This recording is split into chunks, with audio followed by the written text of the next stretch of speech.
My name is Emily Hart.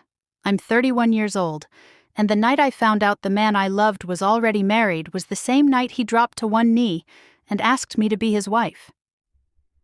It happened on a Thursday in late October, the kind of night where the cold sneaks into your bones and the small town of Maple Ridge, Ohio feels like it's holding its breath.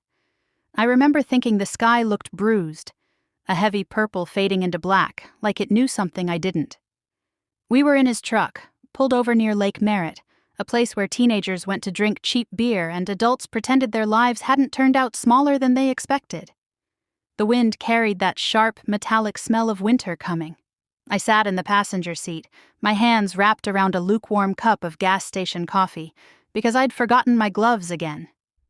"Em," he said, turning toward me with that smile that once made my stomach flip, "I've got something for you." Before I could ask what, before I could even shift in my seat, he was kneeling on the gravel outside, the door open, the dome light turning the whole moment the color of a dusty yellow photograph. "Emily Hart," he said, and I swear to God his voice shook. "Will you marry me?" My mouth opened, but nothing came out. And then my phone pinged. A single notification. A message from a number I didn't know, one line that made my heart stop beating, one line that would rip my world open so fast it left me dizzy. Ask him about his wife. At first, I thought it was a joke, a mistake, a typo, anything but what it sounded like. But as I stared down at the message, something inside me, the small, sharp instincts I'd ignored for months, sat up and whispered finally. My breath felt stuck somewhere in my throat. He was still kneeling, still smiling, still holding out that ring like the universe hadn't just folded in on itself. "Emily?" he prompted softly. "You okay?" I looked at him. Really looked. The dimple on his left cheek, the rugged jawline, the dark hair he kept too long because he said it made him look like an artist, whatever that meant. His name was Ryan Whitaker, and for 11 months I'd believed every word he told me. But that text burned in my hand. Ask him about his wife. I swallowed hard. "Ryan," I said slowly, carefully, "is there something you need to tell me?" He blinked, confused. Or pretending to be confused. I couldn't tell yet. "Like what?" I held up the phone. "Your wife." The silence was immediate and absolute, the kind that destroys. He didn't speak, didn't blink, didn't breathe. And that was all I needed. I didn't scream, I didn't cry. I just stood up, stepped back onto the cold gravel, and said the words that tasted like blood and steel. "Get up, Ryan, we're done." He reached for me instinctively. "Emily, wait, just let me explain." But I didn't. I walked away into the freezing night, my breath coming out in harsh bursts, like my lungs were trying to escape me too.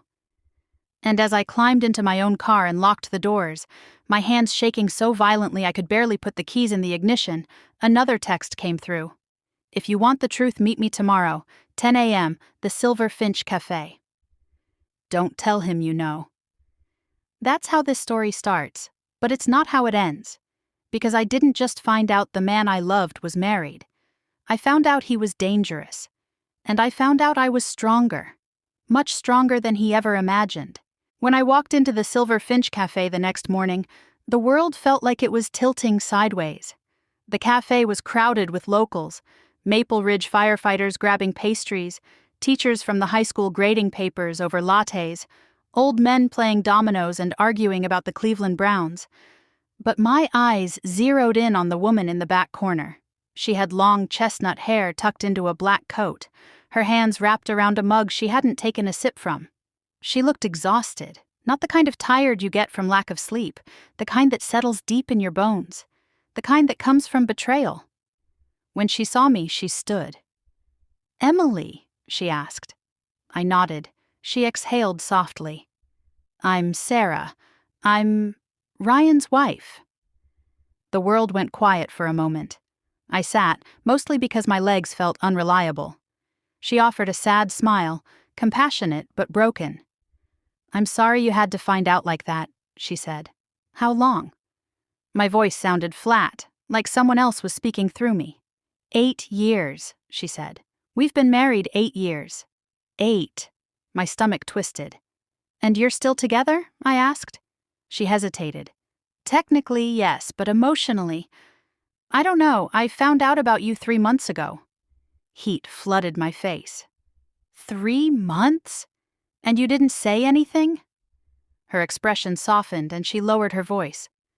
Emily, I wasn't the first. Something inside me cracked clean down the middle. He does this, she continued quietly. He finds women who are kind, empathetic, who he can isolate. She looked up at me. Women who believe in him. My throat tightened painfully. There have been at least 4 others over the years, maybe more. She ran a shaky hand through her hair. But you're the first one he proposed to. My heart thudded. Why me? She gave a humorless laugh. Because you were perfect for him. Smart, stable job, good reputation, no close family nearby, and, God, I'm so sorry, but easy to manipulate. The words stung, but she wasn't wrong. I had trusted too easily, forgiven too quickly, believed too deeply, and he had counted on that. Why are you telling me all this? I whispered. She leaned forward, her voice dropping to a whisper. Because Ryan's not just unfaithful, Emily. He's controlling. He watches people. He lies easily. And when he feels cornered, he gets unpredictable. A cold pulse shot down my spine. Last night, she said slowly, he came home late, very late. He was angry, pacing, talking to himself. She swallowed hard. He thinks you're going to say yes to the proposal. He thinks he can reset everything. But I didn't, I whispered. No, she said, and that's why you need to be careful now. I felt myself sinking into the seat, the weight of it all pressing down on my ribs. What does he want? I asked. She looked at me with eyes filled with fear and apology. Everything. What he always wants. Control. If this were a sane world, maybe I would have run, blocked him, moved away, packed up my life into cardboard boxes and fled Maple Ridge before the frost finished settling on the fields. But betrayal does something strange to the human heart. It turns fear into anger, anger into fire, and fire into resolve. I wasn't going to be his victim, not again, not ever, and I wasn't going to let Sarah remain one either. Tell me everything, I said. We spent 2 hours in that cafe, her words unfolding like a crime report that had been accumulating for years. The patterns, the lies, the little manipulations. How he tracked her location, how he kept duplicate phones, how he used charm as a weapon and compassion as bait. By the time she was done, I felt hollow and violently awake. Why don't you leave him? I asked. She looked away. Because I've tried, and every time I do, he finds a way to scare me into staying. I clenched my jaw. You're leaving him now. She gave me a weak smile. You don't know him like I do. No, I said, my voice steady. But I know myself, and I know what he did to me. You and I are not going to let him do it to anyone else. She looked at me like she wasn't sure whether to be hopeful or terrified. Maybe I didn't know which one I was either. The plan came together slowly, over days of meeting in secret. We talked at diners, in Sarah's car, in my apartment at midnight with the blinds closed. Neither of us was naive enough to think we could simply expose him and walk away. Men like Ryan didn't crumble when they were caught. They retaliated. So we collected evidence. I pulled screenshots from every message he'd ever sent me. The trips he said he took for work that matched the same weekends he'd disappeared from Sarah's life. Receipts, photos, voice messages. Sarah, with trembling hands, gave me access to old emails, old arguments, old promises he'd broken so many times she'd stopped counting. And then she showed me the police report, the one she never filed, the one she wrote the night he grabbed her wrist so hard she thought bone might snap. A report she'd been too afraid to turn in. That changed something inside me. Fear stopped being fear. It became purpose. The breaking point came on a Sunday morning when I was brushing my teeth and heard a knock at my door. I wasn't expecting anyone. Most of my friends lived in Cleveland or Columbus, and no one in Maple Ridge showed up unannounced, except salesmen in trouble. When I checked the peephole, my blood iced. Ryan, standing there with a bouquet of sunflowers, my favorite, like nothing had happened. He knocked again. "Em, baby, can we talk?" My lungs squeezed so tight I thought I might pass out. The doorknob rattled lightly. "Emily," he said softly, "I'm worried about you. I want to fix this." I backed away from the door. Quiet. Controlled breathing. Every instinct screaming. Then came the words that made my pulse slam into my skull. "I know you've been talking to someone. I know someone's filling your head with lies." He knew. And that meant Sarah was in danger too. I didn't answer, barely breathed. He knocked again, harder this time. Then he lowered his voice. Calm, cold. "Don't make me do something we'll both regret." I froze. After a long silence, heavy enough to break bone, he finally stepped back. "I'll see you soon," he said. His voice was almost cheerful. And then he left. It was the first time I truly understood what Sarah meant by unpredictable. That night I didn't sleep, and by sunrise I knew exactly what I had to do. Not run, not hide, end it, smart, legal, permanent. The next week was a blur of quiet preparation, calls to a lawyer friend in Columbus, meetings with a domestic violence advocate who knew exactly how to navigate a man like Ryan. Screenshots, documentation, statements, even a digital record from our old messages where he admitted to losing his temper with Sarah. We built a case, piece by damning piece, not just for the cheating, for the manipulation, for the stalking, for the threats, for the abuse. And then came the final step. We met Detective Laura McKinney at the Maple Ridge Police Department, a woman with sharp eyes, a sharper mind, and no tolerance for men who hid their violence behind smiles. She listened, reviewed everything, and when she finished, she leaned back and said the words that lifted something crushing off my chest. "Ladies, this is more than enough." Sarah started to cry. I put a hand on her back. The detective set the papers down. "We're issuing an emergency protection order, today, and we'll be filing charges." I exhaled shakily. "Will he be arrested?" Her eyes hardened. "Yes." And just like that, the world shifted. This wasn't just a plan anymore. It was happening. The day they arrested Ryan, Maple Ridge felt eerily normal.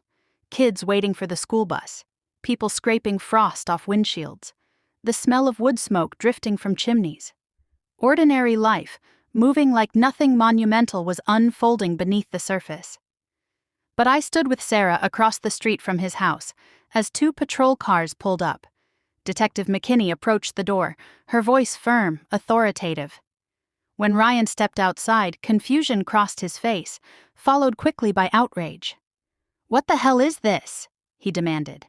"You're under arrest," she said. "For what?" he yelled, turning wildly between the officers.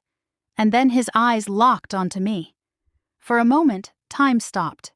His expression shifted, first disbelief, then fury, then something colder, something calculating. "You think this is over?" he snarled. But the officers were already cuffing him. Sarah's hand found mine. And for the first time since the proposal, I breathed without pain. In the weeks that followed, life didn't magically go back to normal. Healing wasn't a straight line. It was messy, uneven, confusing. I cried in the shower sometimes, started checking the locks twice before bed, jumped when someone knocked too loudly. But I also started waking up feeling free. I got a message from the prosecutor saying the charges were moving forward. Another from Detective McKinney letting me know the protection order had been extended. Sarah began divorce proceedings, found a therapist, reconnected with her sister in Michigan, started rediscovering who she was outside of him. We talked often, not as victims, but as survivors. As women who rebuilt something he had tried to destroy. And sometimes on evenings when the sun dipped low over Maple Ridge and the wind carried that familiar smell of cold and firewood, I remembered the night by Lake Merritt, the ring, the gravel, the lie that shattered everything. But now, the memory didn't break me. It reminded me who I had become. A woman who didn't just walk away from betrayal. A woman who fought back. A woman who won.